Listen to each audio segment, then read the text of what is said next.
Hey friends, let's talk about money. Does that make you uncomfortable? Like, does the idea of money make you uncomfortable? It did for a long time for me because mostly I was mishandling my money. Now, today, I don't really make all that much in wages, but I'm totally fine in talking about how I've learned to manage whatever money has come my way. Ever since my first job, so I don't know, 17, 18 years old, I've been in a relationship with money. And I think relationships are kind of fun to dig around in. So I'm going to dig around in the relationship of money with you guys, about my relationship with money. I did not grow up in a financially stable home. I had a single parent, a mother that raised both my brother and me, and there was no other co-parent around. So she had us full time, as they say. And she suffered from the illness of alcoholism too. So you take a single parent who is either a drug addict or an alcoholic, and you're gonna end up financially unstable. I mean, there's just not a fine example there. We would always live in these fantastic neighborhoods, but we would always end up moving. The old hallmark of an alcoholic lifestyle is constantly moving. I think my brother and I'll speak for myself. I think I learned not to ask for much after a certain point in life. And unless it was like a need, a replacement of some sort of some clothing or whatever, I didn't really just ask for a whole lot. That added to my mother's stress level. And when she's stressed, she drank more. And then it would come back on us, the effects of her drinking. So you learn in an alcoholic home what to push for and what not to.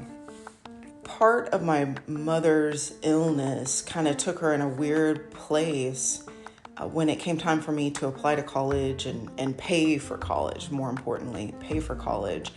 I really did not have a clear direction when it came to college application either. All of my friends were going to four-year schools, so I applied to a four-year school. I got into one. And when it came to the FAFSA paperwork, so the government money you get based on need, she would not complete it. There was something going on inside her where she chose absolutely not to support me going to college, financially or emotionally. I went to car hop Exonic. I car hopped a whole summer. I opened my very first bank account at Bank of America, deposited my tips and my paycheck, and I had a ball. I ate my weight in corn dogs. It was really great.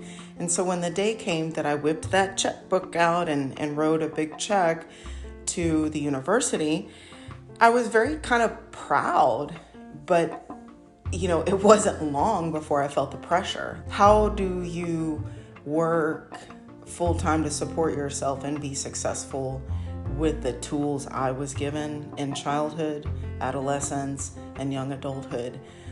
So that equated to not very much time in college. I dropped out because I couldn't afford it. It never occurred to me to take out a student loan. I don't have a bachelor's. I don't have that. And because of that, I have always felt smaller than the rest of the world. Just another reason for me to feel small in life.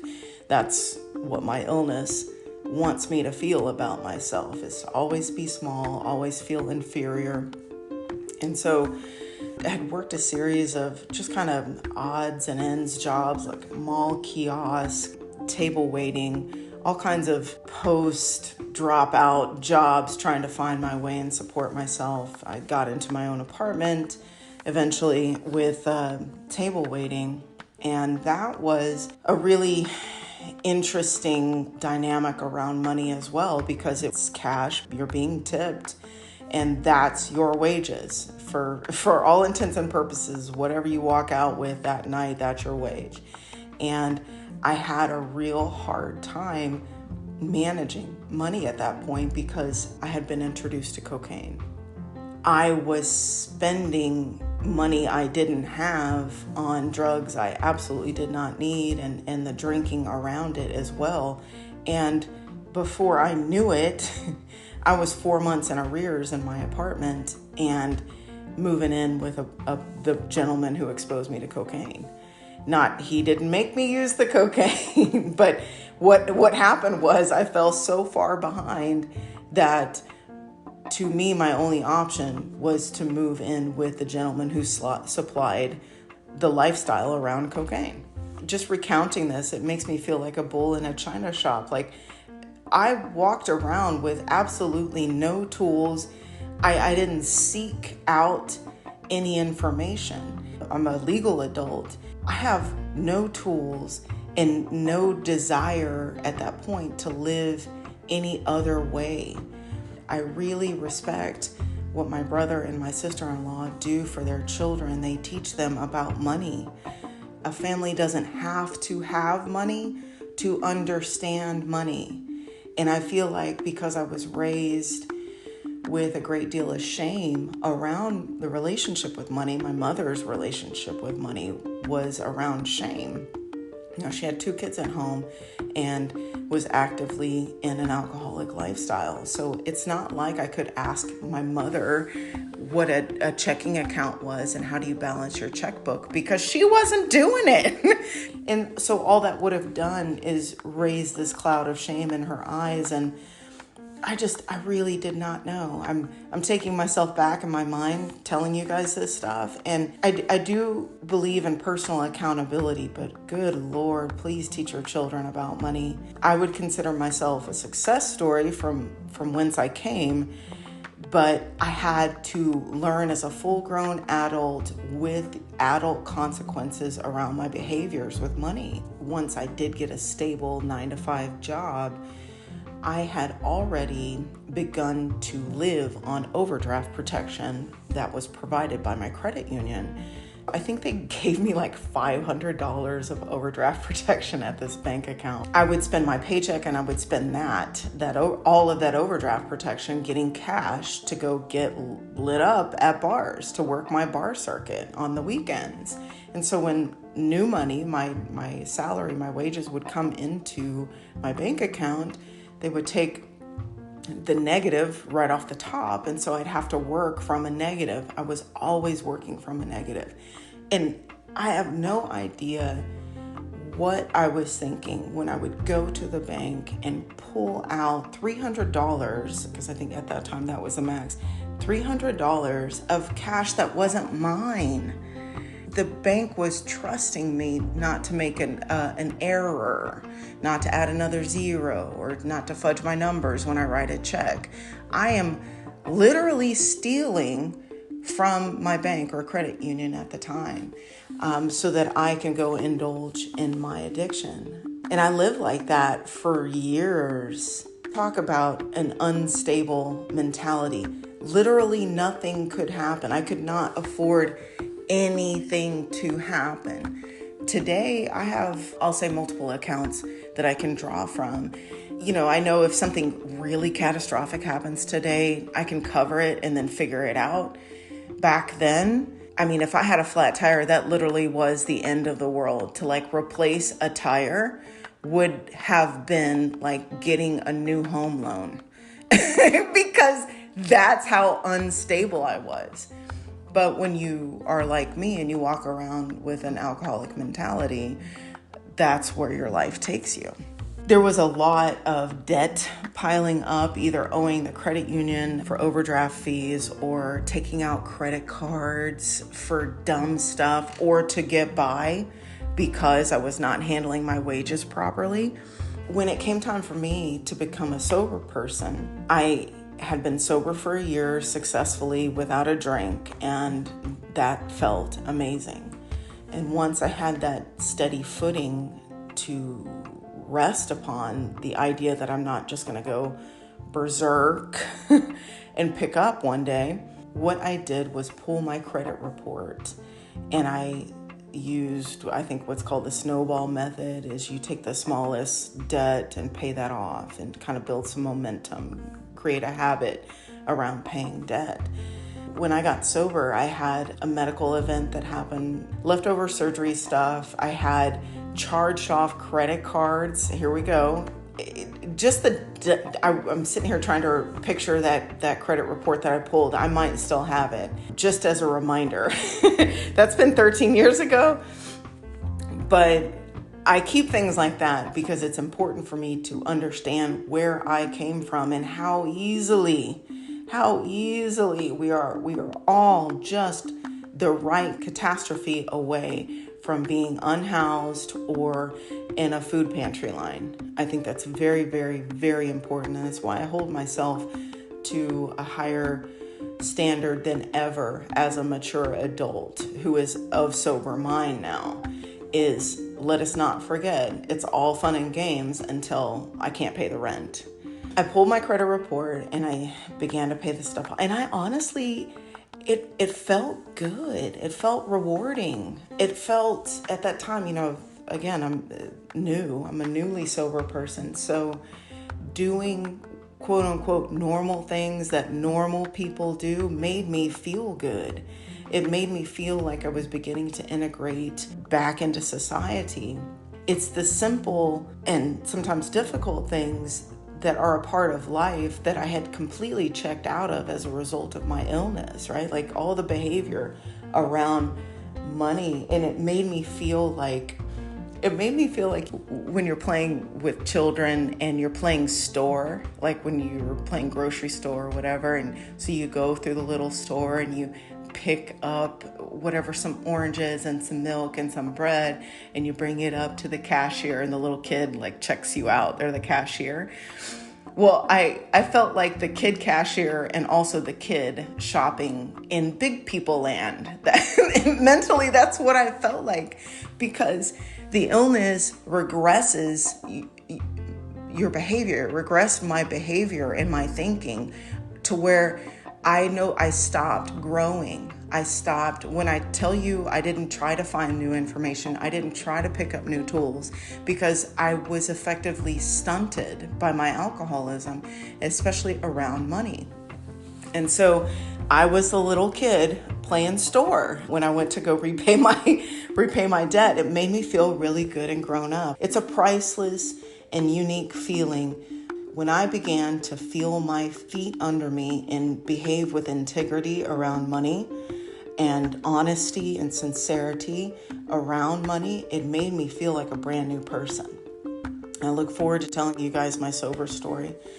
Because of me pulling my credit report and taking care of some small bills, when a catastrophe happened, that is my mother's death, in 2014, so I was 4 years sober at the time, I was able to secure a loan for more money than I'd ever seen in my life.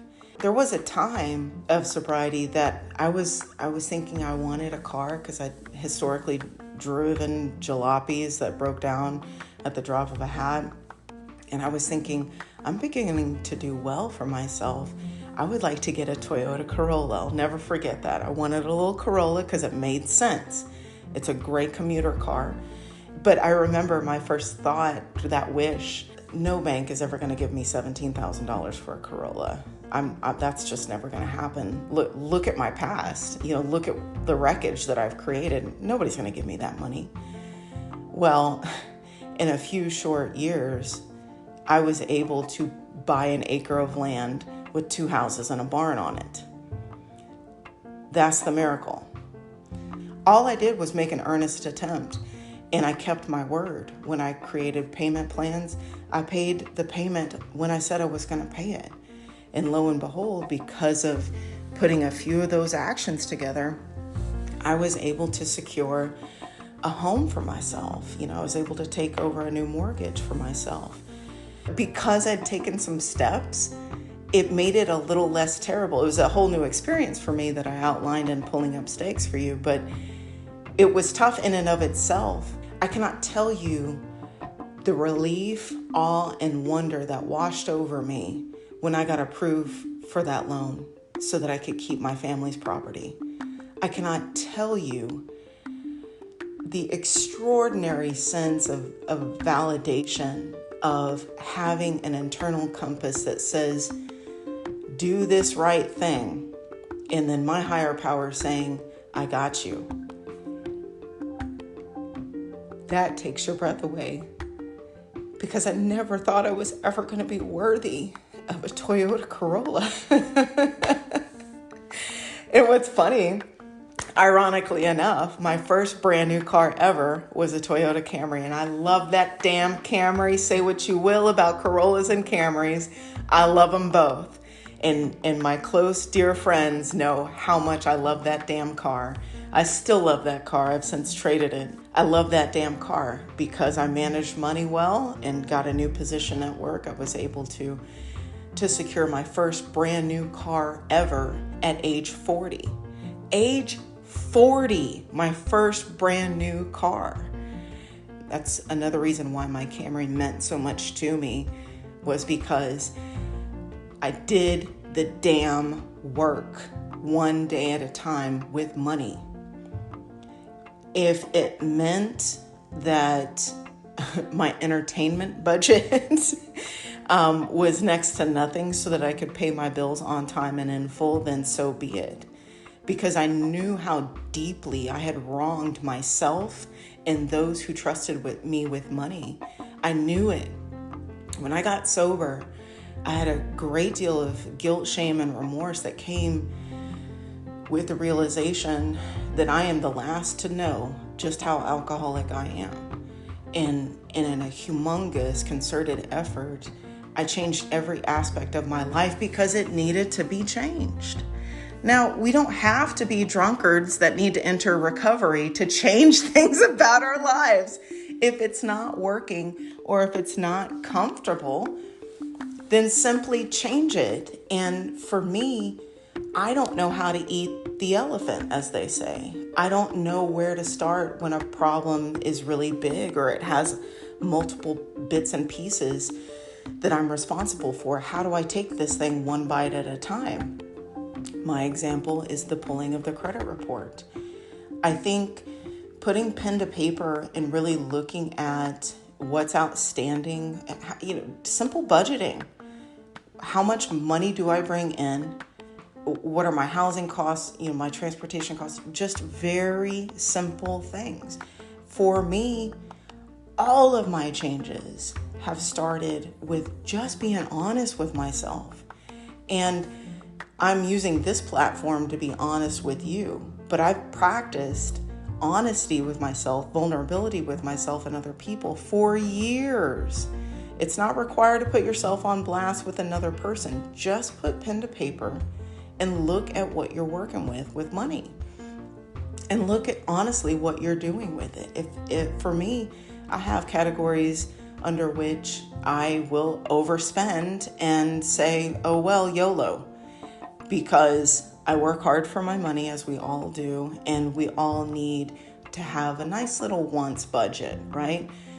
The money needs to be there first. The idea of budgeting for a splurge is new to me too.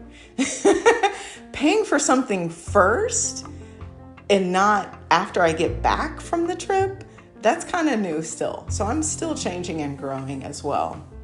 It's one thing to know an expense can be covered, but paying for it up front, now you're in the limousine of life. That's some real adult stuff right there. When the time came for me to sell, I was in receipt of another large sum of money that I had never seen to that degree in my life. And because I had practiced allocating funds to certain categories and not touching them, and learning how to create these pools of money that were made explicitly for a sole purpose and leaving them alone because it affected my security. If I dipped into my taxes and insurance money and didn't have that money to pay at the end of the year or when the tax bill is due, then that could jeopardize my security, my housing. Someone could take this from me if I don't do the right thing by them and by me. Taking a big picture overview of what it means to be secure for me was huge. What do I need to feel secure? Now, that's a question we all need to answer for ourselves, but I know what the weak spots in my character are. And the weak spots are around money historically.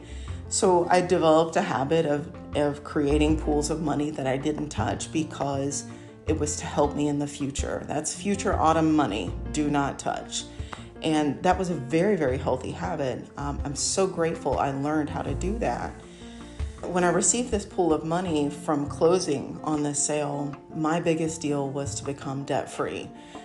Prior to selling the property, that was a goal of mine, is to just continue to chip away at all the legitimate debt that I had created. I had renovated a property and there was a lot going on. What I chose to do with the lump sum was become debt-free, pay off my car, pay off any outstanding credit balances.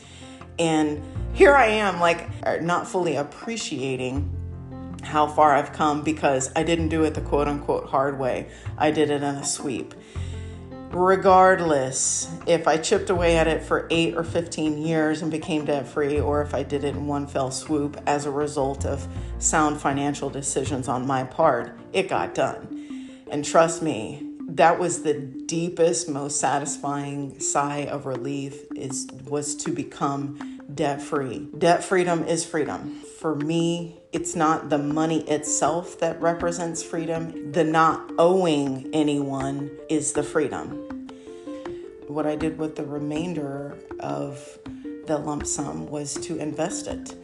I took some sound advice from some people who've been doing things a lot different for a lot longer than me around money, and I invested in the stock market. All that money represents is contributions to my retirement I didn't make for years and years and years and years. And the jury is out on whether folks my age can even retire in the first place. The biggest deal for me is the fact that I went from basically stealing from my credit union, living on overdraft protection, to now I have money locked up that is going to work for me and my future needs. It only took 25 years, but I would say that my relationship with money now is so much more sound. It's so much more hearty. I have a more well-rounded relationship with money. I understand what it can do for me. It can create fun opportunities for me. I live very frugally, not to the point that I need to have my own reality show about reusing toilet paper necessarily, but I'm very frugal in my choices, but sometimes to the world it looks like I'm splurging. It looks like I'm splurging because my day-to-day choices are very frugal. I don't overspend.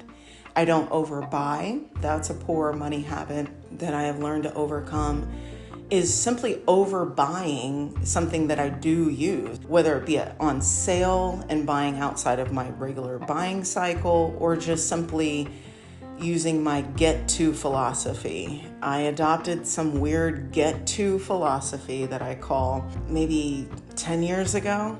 For some reason, I just started buying 2 of everything. If I liked it, I would, hey, let's get 2 shirts, different color.